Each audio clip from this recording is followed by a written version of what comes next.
सिंधिया को बीजेपी सांसद ने सुनाया समर्थक हैरान। पार्टी ने केपी यादव पर नहीं की कोई कार्रवाई। हाईकमान भी केपी यादव की बयानबाजी से नाराज। बीजेपी के अंदर घमासान मचा हुआ है। सिंधिया समर्थक हैरान हैं, परेशान हैं। अब तो वो सार्वजनिक रूप से भी कहने लगे हैं कि महाराज ने कांग्रेस छोड़कर बड़ी गलती कर दी। बीजेपी में आकर महाराज फंस गए हैं। जिस सम्मान के लिए वो बीजेपी में आए थे वो तो मिला ही नहीं, उल्टा अपमानित किया जा रहा है। महाराज को लोगों से माफी मांगनी पड़ रही है। अब तो ये दिन आ गए हैं कि बीजेपी के नेता ही खुले मन से महाराज को खरी खोटी सुना रहे हैं। हाल ही में बीजेपी सांसद केपी यादव ने सिंधिया को जमकर सुनाया था और जब केपी यादव को कोई नोटिस नहीं दिया गया तो सिंधिया समर्थकों में गुस्सा दिखाई देने लगा। मामला हाथ से फिसलते देख उससे पहले ही बीजेपी हाईकमान हरकत में आया।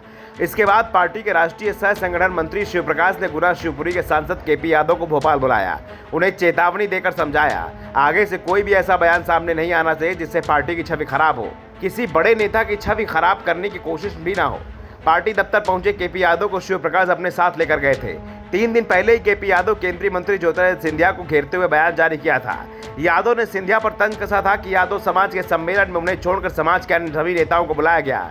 इससे गलत संदेश गया। बड़े लोगों को तोड़ने की नहीं, जोड़ने की राजनीति करनी चाहिए। इसी के बाद सिंधिया खेमे की नेता व पूर्व मंत्री इमरती देवी ने कहा था कि केपी यादव को तो इस बार टिकट ही नहीं मिलेगा।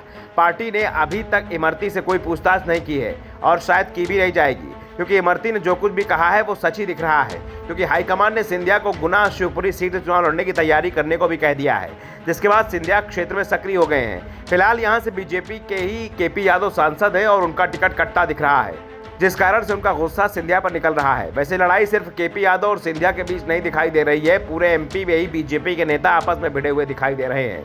बीजेपी के प्रदेश अध्यक्ष बीडी शर्मा के खिलाफ सोशल मीडिया पर पार्टी के नेता ही पत्र जारी कर दिया। सागर की मेयर संगीता तिवारी ने नगरीय विकास मंत्री भूपेंद्र सिंह को नया प्रदेश अध्यक्ष बनाए जाने की बधाई दे दी, जिसे लेकर संगीता तिवारी के साथ उनके पति बीजेपी कार्य समिति सदस्य सुशील तिवारी को नोटिस जारी हुआ।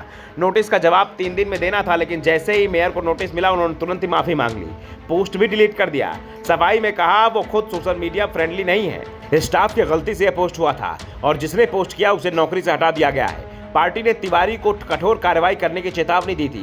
दूसरी ओर सागर में मंत्रियों के बीच लड़ाई सड़क पर आ चुकी है। नगरीय विकास मंत्री भूपेंद्र सिंह और राजस्व मंत्री गोविंद सिंह राजपूत के बीच चल रही खींचतान में अब सागर सांसद राजबहादुर सिंह कूद गए हैं। राजबहादुर को भूपेंद्र सिंह का करीबी माना जाता है। सांसद ने राजपूत के बेटे आकाश पर निशाना साधा। आकाश ने हाल ही में सोशल मीडिया पर कुछ पोस्ट किया था, जिसे लेकर बीजेपी सांसद ने तंज कसते हुए कहा कुछ लोगों की पार्टी में नई एंट्री हुई है, ये लोग सोशल मीडिया पर कुछ भी लिख रहे हैं, बीजेपी की रीत नीत नहीं जानते, टारगेट करके भाजपा कुछ नेताओं के विरोध में खड़े हुए हैं। जिस तरह समय समय पर हमें पार्टी से ट्रेनिंग मिली है, ऐसे ही वरिष्ठ नेताओं से नई एंट्री वालों को भी ट्रेनिंग देनी चाहिए। दरअसल 1 दिन पहले ही आकाश ने भूपेंद्र सिंह की खुरई सीट को लेकर कहा था कि अच्छा है हम खुरई में नहीं है, वरना बात करने पर भी हमें गिरफ्तार कर लिया जाए। क्यों भाई साधु जी? ब्यूरो रिपोर्ट, द नौ दर्पण न्यूज।